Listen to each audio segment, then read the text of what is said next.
남아프리카 공화국의 아파르트 헤이트는 우리로서는 상상도 할 수 없을 정도로 심한 흑인 차별 정책이었다. 흑인이 백인만 쓰도록 되어 있는 문을 드나드는 것이 범죄, 백인 전용의 버스에 타는 것도 범죄, 백인 전용의 해안을 걷는 것도 범죄, 오후 11시 이후에 외출하는 것도 범죄. 조금이라도 반발하면 즉시 체포되었다. 넬슨 만델라 역시 셀 수 없을 만큼의 차별을 겪었다. 운전면허를 갓 땄을 무렵 한 번은 자전거를 탄 백인 소년과 가벼운 접촉사고를 일으킨 적이 있었다.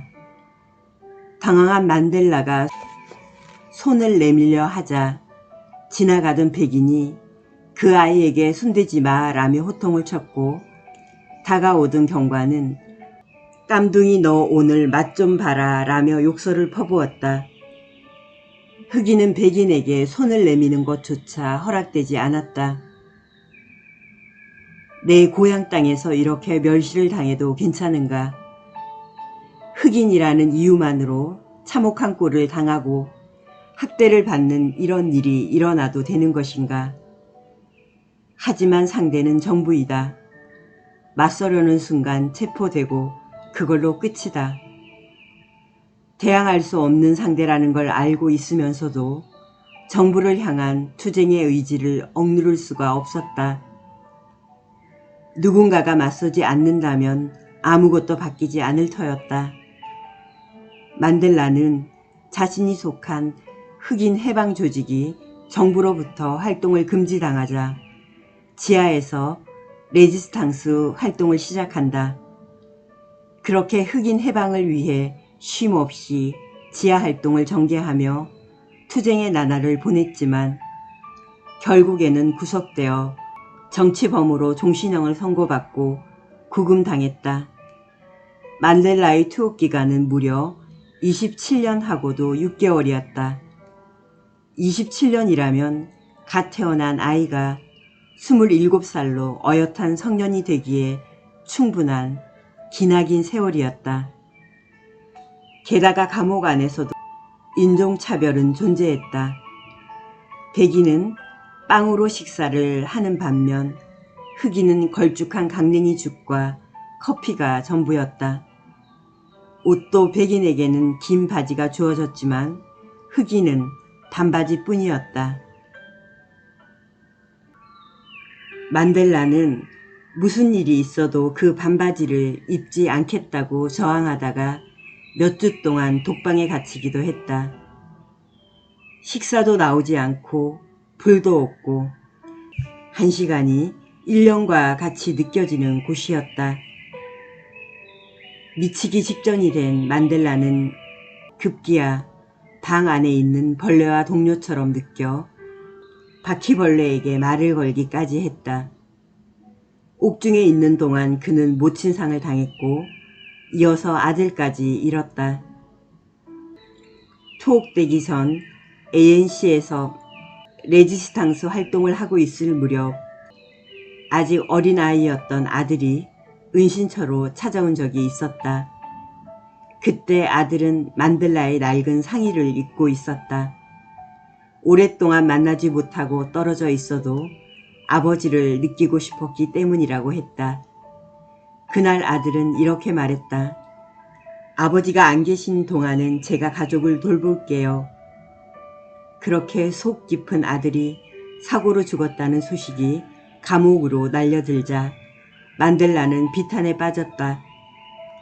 장례식에 가기 위해 허가를 구했지만 그마저도 거절당했다.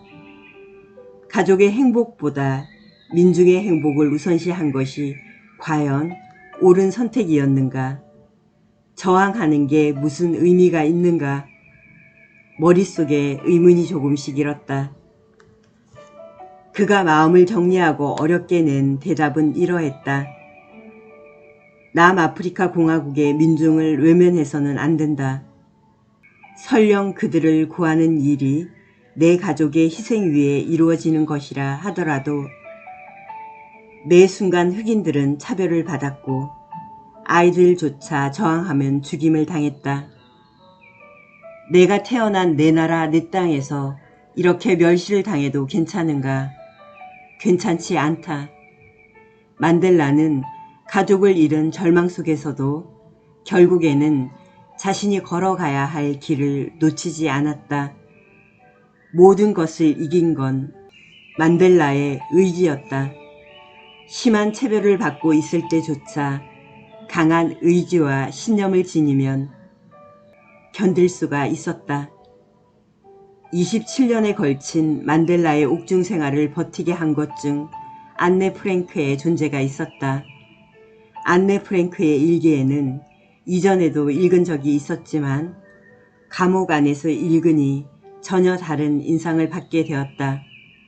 안네의 일기를 읽으니 우리가 처해 있는 상황이 중첩되면서 13살 소녀가 행동으로 옮길 수 있는 일이라면 우리도 할 수 있다는 용기가 생겼다. 육신은 죽어도 희망은 죽지 않는다. 안네의 희망은 그에게 오롯이 계승된 것이다. 만델라는 옥중에서도 희망을 포기하지 않았다.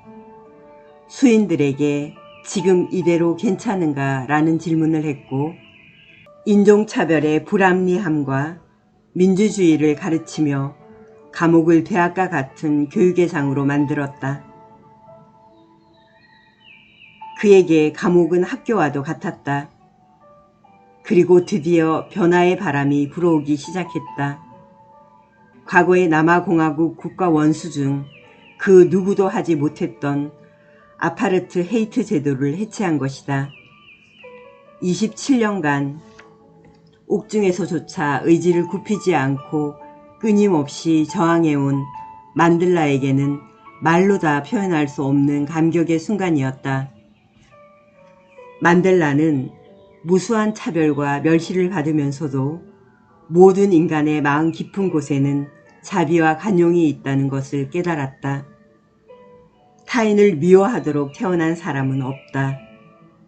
태어난 후에 사람을 미워하도록 배우는 것이다. 그리고 미움을 배우는 사람이라면 사랑도 배울 수 있다는 신념을 갖기에 이른다.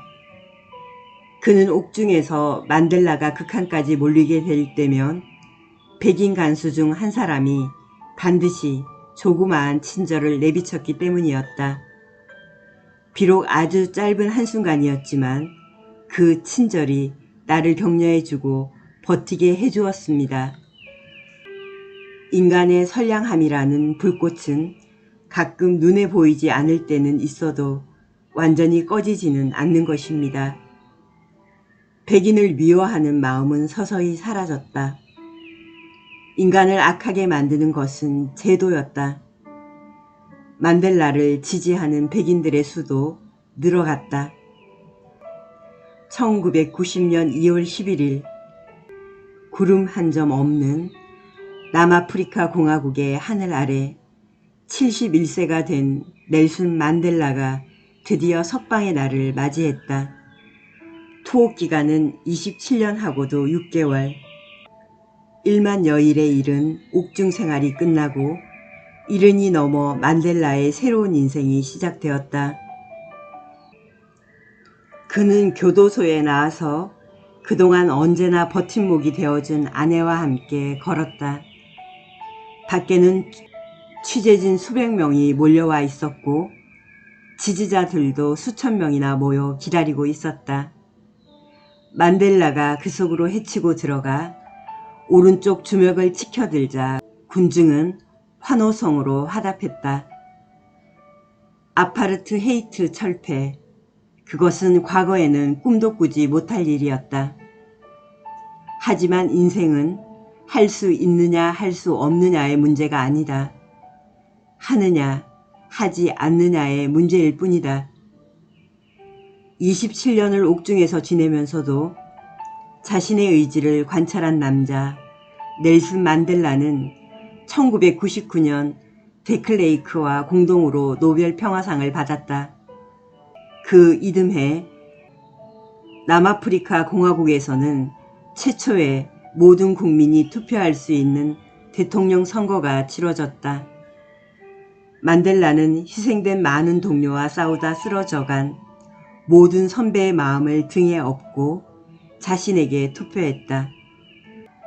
생애 첫 투표였다.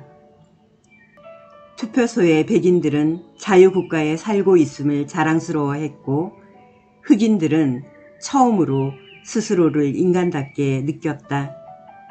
개표 결과 넬슨 만델라가 멋지게 남아프리카 공화국의 대통령으로 당선되었다.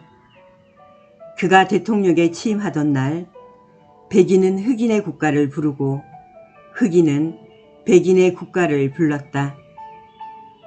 오랫동안 감옥에 갇혀 있으면서도 인간에 대한 희망을 잃지 않았던 만델라는 취임 연설에서 이렇게 말했다. 우리는 스스로에게 묻습니다. 이렇게 영리하고 아름답고 재능이 있고 경이로운 존재인 나는 누구입니까? 우리는 모두 신의 자녀들입니다.